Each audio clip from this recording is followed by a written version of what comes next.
ईश्वर के शुभ नाम से करता हूँ प्रारंभ, जो कृपा का सिंधु गए मुख दया स्तंभ।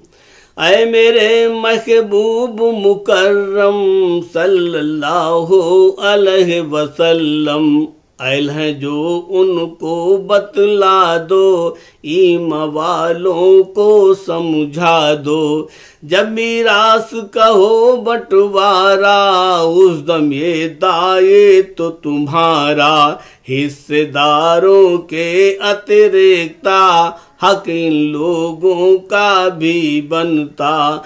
खानदान और रिश्तेदारे और अजीज अकारिब सारे, निर्धन और मोहताज अनाथे, जितने हो या ना हो नाते। थोड़ा थोड़ा इनको भी दे, दिल इन सब के भी खुश कर दें। जिनका हिस्सा नहीं है कोई, मौके पे जो हो ले कोई। हर मीरास जो बांटी जाए, और मौके पे जो भी आए, वो भी कुछ ना कुछ पा जाए, चाहे वो रिश्ते ना आए। बड़ी मोहब्बत से उनको भी कुछ हिस्सा दे, उन सब को भी, जिसमें से सब बारिश पाए, उसमें से ये लोग भी पाए। इन सब से तुम बातें करना, खूब भलाई शफकत रखना। नर्म मुलायम लहजा रखना, मीठी मीठी बातें करना, मीठी मीठी बातें करना। ऐ मेरे महबूब मुकर्रम सल्लल्लाहु अलैहि वसल्लम, आप इन लोगों को बतला दें, हक यतीमी को समझा दें। और यतीमों के बारे में, तुम इन दुखियों के बारे में ने ख्याल हमेशा रखो, बात न कोई दिल में रखो। बुरा करो मत तुम व्यवहारा, प्रभु को बिल्कुल नाही गवारा। और बदअखलाक करो ना इनसे, अच्छाई ही करना इनसे। गलत न इनसे हो बरतावा, बात को होए तुम ही पछतावा। गलत विचार जो दिल में आए, सोच के थोड़ा गणित लगाए। अगर तुझे खुद ऐसा होए, तेरा सारा कुनवा रोए। पीछे बूढ़े मात पिता को छोड़ चले अपनी विधवा को, और अनाथ औलाद को अपनी छोड़ अपने पीछे अपनी। करें लोग फिर बद व्यवहारा, होए दुखी परिवार तुम्हारा। सोचो कैसा लगी है तुमको, और बदसलूक में रहते उनको। अतः ये लाजिम सबको डरना, आज नहीं कल सबको मरना। मत व्यवहार गलत को करना, सर पे इनके हाथ को रखना। सीधी सीधी बातें करना, नरम मीठा लहजा रखना। गलत कदम ना उधर को धरना, प्रभु से हर दम डरते रहना। प्रभु से हर दम डरते रहना। ऐ मेरे महबूब मुकर्रम सल्लल्लाहु अलैहि वसल्लम, सावधान कर दो इन सबको, ये संदेश सुना दो सबको। जुल्म सितम जो उन पर ढाया, माल यतीमों का जो खाया। हर दर्जा हर तौर सताया, माल को नाहक उनके खाया। माल यतीमों का जो खाया, पेटों में भर भर पहुंचाया। निसंदेह जो ऐसा करते, पेटों में वो अग्नि भरते। माल यतीमों का जो खाया, दोज़ख का सामान बनाया। माल यतीमों का है खाना, दोज़ख के असबाब बनाना।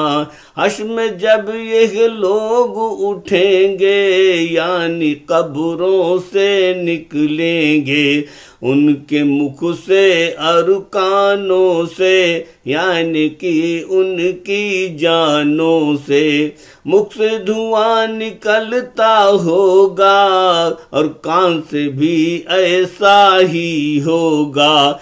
सख्त यातना को पाएंगे, नहीं निकल के जा पाएंगे। सदा सदा दोज़ख में रहना, सख्त यातनाओं को सहना, सख्त यातनाओं को सहना।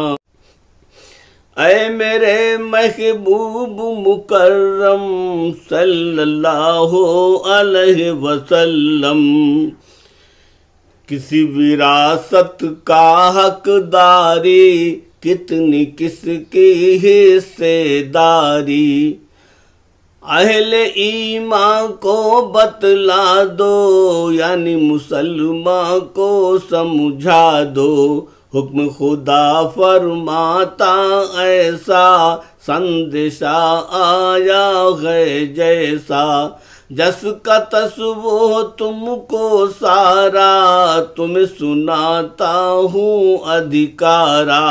मृतक की संपत्ति बंटवारा, इस विधि से करना है सारा। मृतक की जो कुल संपत्ति है, बंटवारे की यह स्थिति है। लड़की से लड़का का हिस्सा, एकदम दूना होता हिस्सा। दो हिस्से बेटे के हक में, एक हिस्सा बेटी के हक में। 2/3 लड़के को जय है, 1/3 लड़की पई है। जैसे कमरे 3 है जिसके, बेटी बेटा भी है उसके। उन्हीं 3 कमरों से बेटा 2 पाएगा उसका बेटा, और बेटी को 1 मिलेगा। प्रभु का यह कानून चलेगा, प्रभु का यह कानून चलेगा। 1/3 और 2/3 हिस्सा लेंगे भगनी भाई। और अगर हो केवल लड़की, 2 या 2 से जायद लड़की, तो वो सब पाएंगी त्याई, क्योंकि उनके नहीं है भाई। 1/3 बचा जो हिस्सा, माँ के हिस्से में वो हिस्सा। जैसे के मृतक की संपत्ति, 3 ही कमरों की है स्थिति। 2/3 यानी 2 कमरे, बेटियां लेंगी 2 वो कमरे। 1/3 बस 1 कमरा, बेवा माँ का होगा कमरा। और अगर हो 1 ही दोख्तर, तो आधा तय करता ईश्वर। यानी के हो 1 ही कमरा, तो बेटी का आधा ही कमरा। आधा उसकी माँ का होगा, यानी कुल का आधा होगा।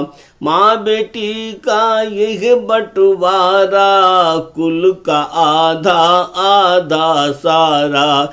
यदि मृतक के बच्चे भी हों और पिता माता दोनों हों, तो दोनों में से हर एक को हिस्सा छठवां मिलेगा सबको, हिस्सा छठवां मिलेगा सबको।